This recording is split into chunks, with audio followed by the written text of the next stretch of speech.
Welcome to the Slop Farm. Enjoy the video. Encountering error code CE-34335-8 on your PlayStation 4 Slim can be quite frustrating. This code generally signals an issue with your console's hard drive, specifically that it's not being detected. It might prevent your games from starting or even stop your PlayStation from fully booting up.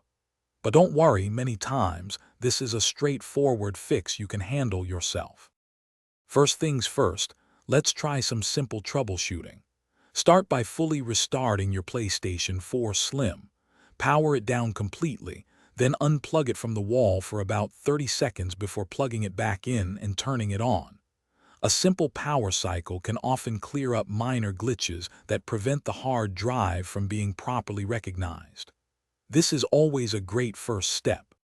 If a restart doesn't help, the next step is to check the hard drive's physical connection.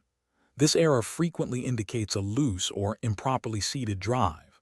First, ensure your PlayStation 4 Slim is completely powered off and unplugged. Then, carefully slide open the hard drive bay cover. Gently remove the hard drive, then slide it back in, making sure it's firmly seated and clicks into place. This can often resolve the detection issue. Should the connection check not resolve the error, more advanced steps are available, but they come with potential data loss. You could try rebuilding your database in safe mode. To do this, power off your PS4, then hold the power button until you hear a second beep to enter safe mode, then select Rebuild Database. As a final software fix, consider initializing your PlayStation 4, but remember, this will wipe all your games and data, so back up what you can first. If you've tried all these steps and the CE-34335-8 error persists, it's possible your PlayStation 4 Slim's hard drive is faulty.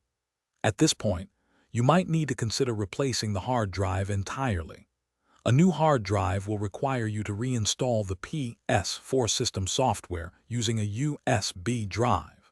If you're unsure about this process, or prefer professional help, reaching out to PlayStation support is always a good idea. They can offer further guidance and options.